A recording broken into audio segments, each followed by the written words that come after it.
Let me ask you something. You wake up in the morning and your legs feel fine. Maybe a little stiff, but fine. By noon, they're still okay.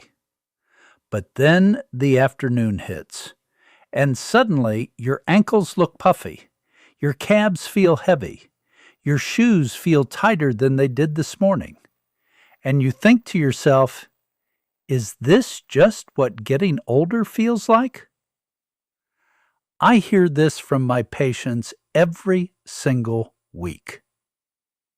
And here's what I always tell them.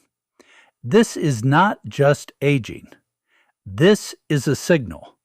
And in most cases, the signal is pointing directly at one thing: the way you're eating salt. Not how much salt you eat. I want you to hear that again. Not how much, how. Because here's what the research is now showing us, and what I've seen confirmed in my 30 years of clinical practice. The average person over 60 is making 3 specific mistakes with sodium. And those mistakes are telling your body to hold on to water, pull it down into your legs, and keep it there. But here's the good news. Every single one of these mistakes is fixable, and when you fix them, your legs can start deflating, sometimes within just a few days. So stay with me, because in this video, I'm going to break down exactly what those 3 mistakes are, why they hit people over 60 especially hard, and what you can do starting today to turn this around. Before we get into the mistakes, I want you to understand why this problem gets worse with age, because once you understand the mechanism, everything else will make perfect sense. Here's the reality. Your kidneys are the organs responsible for filtering sodium out of your blood, and they do an incredible job when they're young. But by the time you reach your 60s, kidney filtration efficiency has declined by as much as 40% compared to what it was in your 30s. That means sodium that your body used to flush out effortlessly is now lingering in your bloodstream longer than it should. And when sodium lingers, it pulls water with it. That's basic physiology. Sodium is osmotic. It attracts fluid. And because of gravity, that fluid travels down. It settles in your calves, your ankles, your feet. Now here's something important I want you to understand, because a lot of my patients get confused about this. There are 2 kinds of leg swelling. The first kind is what we call benign dependent edema. That's the kind we're talking about today. It's caused by fluid retention from diet and lifestyle. It tends to affect both legs equally. It gets better when you elevate your legs or rest. It's not dangerous, but it is uncomfortable, and it's absolutely reversible. The second kind is pathological edema, swelling caused by an underlying condition like heart failure, kidney disease, or a blood clot in the leg. I'll tell you more about the warning signs for that at the end of this video, and I want you to pay close attention to that section. But for most of the people watching this right now, the culprit is the first kind, diet-driven fluid retention. And it's driven by 3 salt mistakes that are remarkably easy to fix. The American Heart Association tells us that the average American consumes around 3,400 milligrams of sodium per day. The recommended limit, especially for adults over 60, is closer to 1,500 milligrams. We're eating more than double what our aging kidneys can efficiently process. And the worst part? Most of that excess sodium isn't coming from the salt shaker on your table. It's hiding in places you'd never expect. Let's talk about exactly where. Mistake number 1, trusting the healthy label. This is the mistake I see most often, and it's the one that surprises people the most when I point it out. You've made a decision to eat better. You've cut back on fast food. You're reading labels. You're choosing whole grain bread, low-fat soups, cottage cheese, deli turkey, maybe a nice garden salad with a light dressing. You feel good about your choices. And your legs are still swelling. Here's why. Processed foods, even the ones marketed as healthy, are one of the single biggest sources of hidden sodium in the American diet. The American Heart Association has confirmed that approximately 70% of the sodium Americans consume comes from packaged and processed foods, not from anything you add yourself. Let me give you some examples that might genuinely shock you. 2 slices of regular whole wheat bread, the kind sitting in almost every American kitchen, can contain anywhere from 230 to 400 milligrams of sodium, and that's before you've added anything to it. A single can of tomato soup? We're often talking 800 to 1,000 milligrams per serving, and most people eat the whole can, which the label calls 2 servings. Deli turkey, the kind that seems like a lean, clean protein? 3 ounces can carry 500 to 800 milligrams of sodium because it's been brined and preserved. And here's the one that gets my patients every time. I had a patient, lovely woman, very health conscious, who came to me frustrated because her ankle swelling wouldn't go away. She told me she'd completely changed her diet, salad every single day for lunch. I asked her what dressing she used. She showed me the bottle. Store-bought Caesar dressing, and just 2 tablespoons contained over 700 milligrams of sodium. Her salad was giving her more sodium than a bag of potato chips.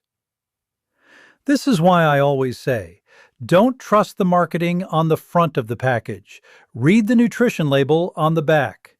And when you read it, look at the milligrams of sodium per serving. And then look carefully at what the serving size actually is.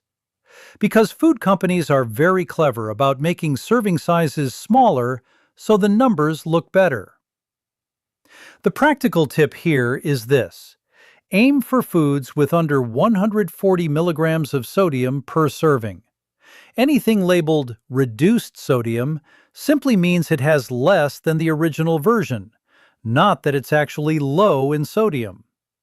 And anything labeled healthy has absolutely no sodium requirement whatsoever. Shop the perimeter of the grocery store as much as possible. Fresh produce, fresh fish, eggs, plain meats.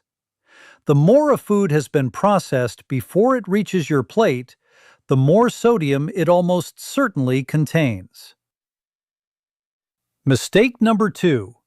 Eating salt without its antidote. This is the one I wish more doctors talked about in the exam room, because this single concept, if you understand it and act on it, can change how your legs feel more than almost anything else. Here's the principle. Sodium does not work in isolation inside your body. It has a biological counterpart, and that counterpart is potassium. Sodium and potassium work together through what's called the sodium-potassium pump, a mechanism that operates in every single cell of your body. These 2 minerals are constantly balancing each other. Sodium pulls fluid into cells and tissues. Potassium helps push it out. When they're in balance, fluid regulation works the way it's supposed to. But when sodium dominates and potassium is low, fluid gets trapped. Research published in the Journal of Hypertension and supported by the National Institutes of Health has confirmed something remarkable. The ratio of sodium to potassium in your diet may actually matter more than the absolute amount of sodium you eat. In other words, someone eating a moderate amount of sodium alongside plenty of potassium can have better fluid balance than someone eating less sodium with almost no potassium. Most Americans are getting the ratio exactly backwards. The daily recommended intake for potassium is about 4,700 milligrams. The average American gets roughly 2,600 milligrams. We're underfueling the very mineral that counteracts sodium's fluid-trapping effect. So what does this look like practically? Here are some of the best potassium sources you can start incorporating immediately. Bananas are the classic example. One medium banana provides around 420 milligrams of potassium. Avocados are even more impressive. Half an avocado can give you nearly 500 milligrams. Sweet potatoes are extraordinary. One medium baked sweet potato contains close to 950 milligrams of potassium. Spinach and leafy greens, beans and lentils, salmon, and plain yogurt are all excellent sources as well. And here's the beauty of this approach. You don't need to count milligrams. You don't need an app or a calculator. The practical rule is simply this: add at least one potassium-rich food to every meal. That's it. Every breakfast, every lunch, every dinner. One potassium source. Avocado on your eggs. Sweet potato with your dinner. A banana with your afternoon snack. When you start consistently matching sodium with potassium, you give your body the tools it needs to stop holding on to water it doesn't need. And many of my patients notice the difference in their legs within a week. Mistake number 3, eating salt at the wrong time of day. This is the mistake that surprises people the most, because it has nothing to do with what you eat and everything to do with when you eat it. I want you to think about something. When do your legs usually feel the most swollen? For most people, the answer is in the afternoon or evening. And for many, especially those who wake up with puffy ankles, the answer is first thing in the morning. Here's what's happening. Your kidneys don't work at a constant rate throughout the day.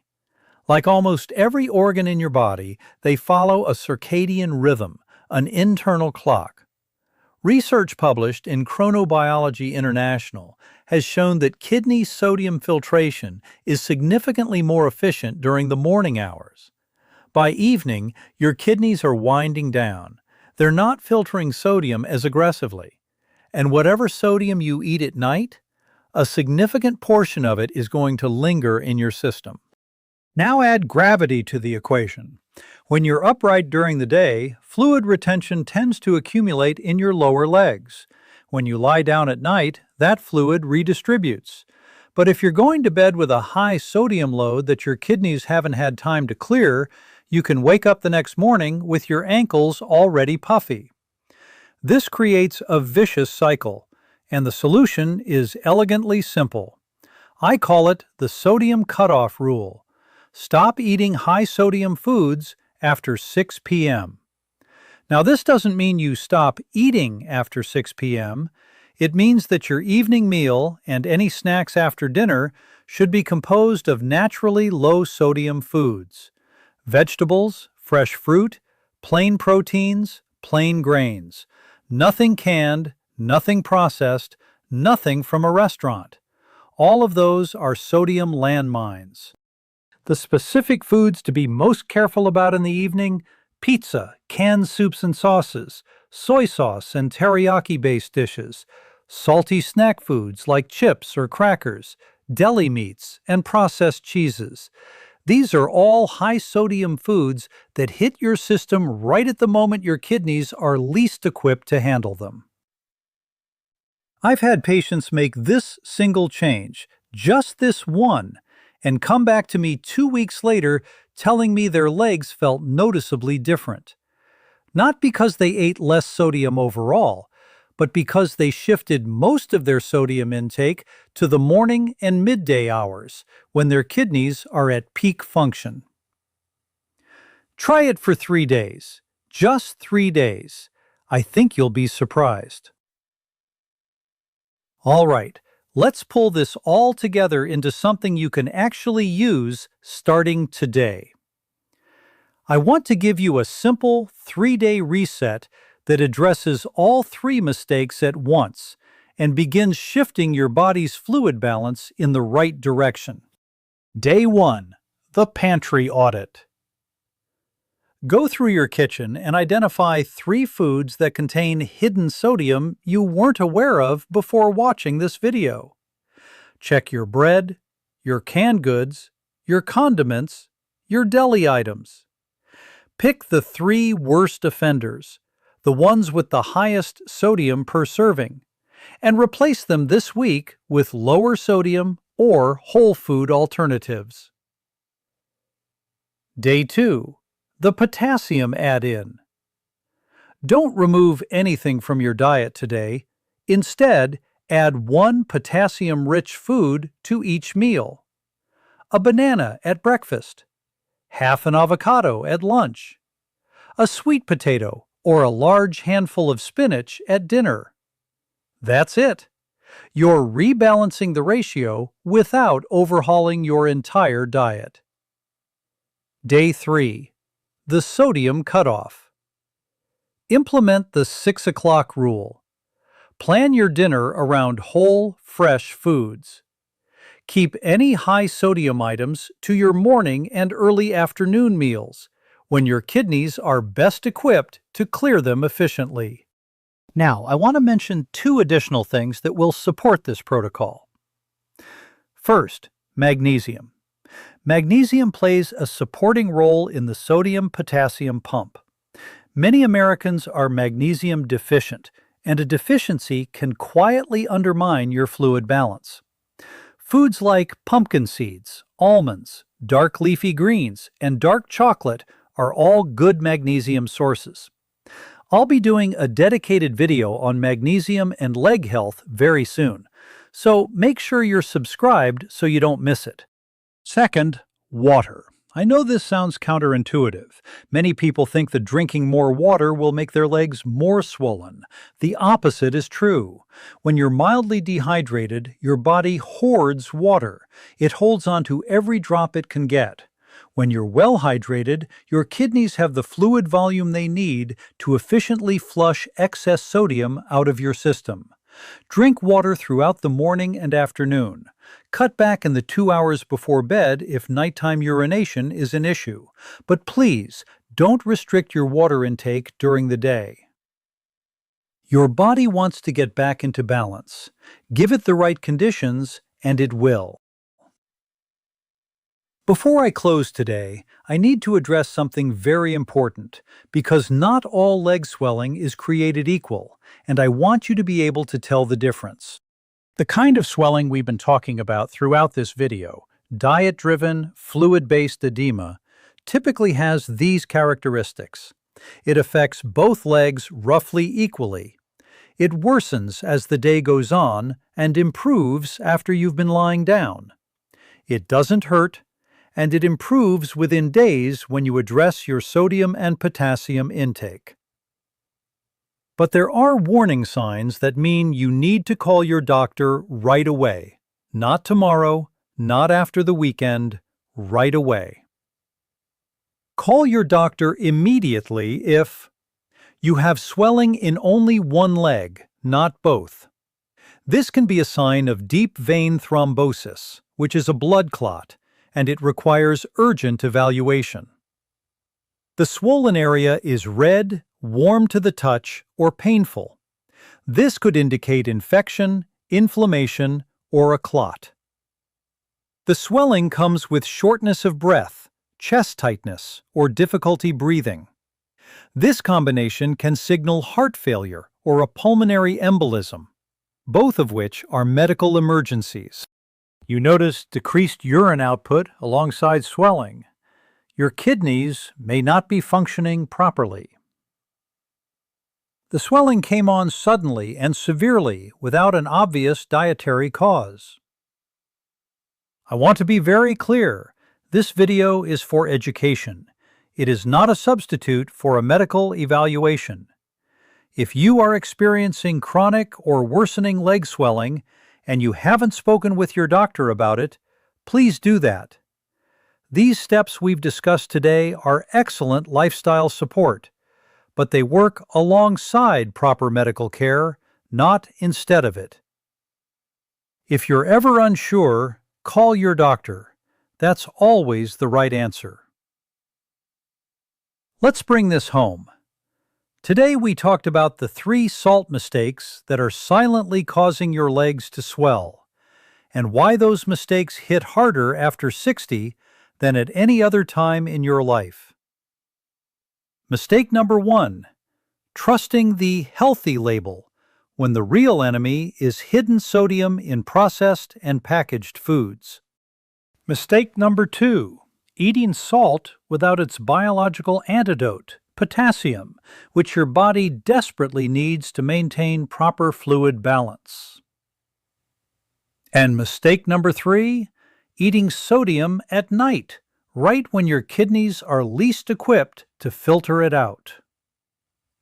And we gave you a simple 3-day protocol to start reversing all 3 of these mistakes, starting today. I want to leave you with something I say to my patients often. Your legs have carried you your entire life. Through every step, every climb, every dance, every moment you stood up for what mattered to you. Now it's your turn to take care of them. You have more control over how your body feels than you may have been led to believe. The steps we talked about today are real. The science is solid. And the results, when you're consistent, can be remarkable. If this video was valuable to you, I want to ask you a favor. Share it with someone you care about, especially someone who's been dealing with swollen or heavy legs.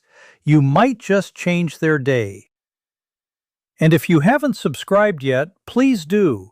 Every week we bring you the best, most current research on healthy aging, translated into practical steps you can actually use.